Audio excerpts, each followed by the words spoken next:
We'd like to cut in with some drama unfolding in Cape Town this morning.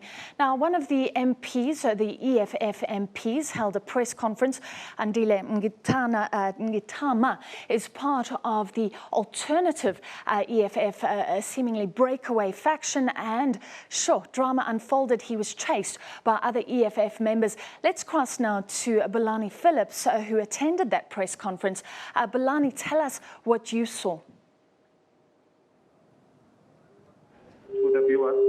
Basically, Mr. Mngxitama had called the conference at midday to come and clarify as well as give evidence that was actually allegedly given to him by businessman Gaten McKenzie, which basically, shed some light on some of the allegations against the commander-in-chief of the EFF.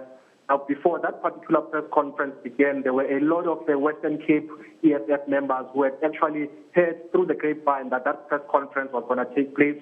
And given that they were opposed to that particular meeting or press conference, saying that it was illegitimate, they felt that they are going to stage a sit-in. Mr. Mngxitama then entered, the press conference about 15 minutes later, accompanied by one of the EFF MPs, Mr. Elishville Chabalala. Before they started, even addressing, the media, there were some rockers and some, infighting between these members. One group led by the Western Cape branch of the EFF saying that that press conference would not go ahead because it was an illegitimate gathering. But on the other hand, supporters of Mr. Mngxitama were saying that, they needed to clarify some of the issues that have been in the public light through the media and social networks. But of course, that standoff took a bit of time before, Mr. Mngxitama was nearly assaulted by one of the angry groups, aligned to Mr. Malema. He was cornered for a moment and nearly assaulted.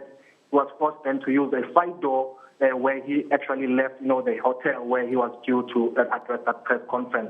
So at this stage, that press conference did not take place. Those people who are supporting Mr. Mngxitama are still trying to organize an alternative venue, where Mr. Mngxitama is expected, to continue with that press conference. Thank you very much, Bulelani, for that update. Incredible news. Andile Mngxitama, as you heard, they're nearly assaulted. He is an EFF MP. He was attacked at a press conference he was holding by other members of the EFF party.